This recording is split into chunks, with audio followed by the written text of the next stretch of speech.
My name is Barry Roberts and I'm doing the Art Department apprenticeship at the BBC. I was unemployed.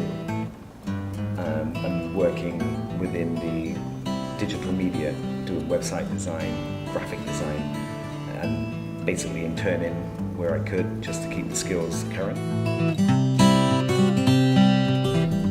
I was on work experience at the BBC and I was doing graphic design and digital editing for them, and I came across two apprentices. They were ex-apprentices from Skill Cymru, and I thought, well, give it a try, and they did encourage me all along to the process, and it was just a real magical experience.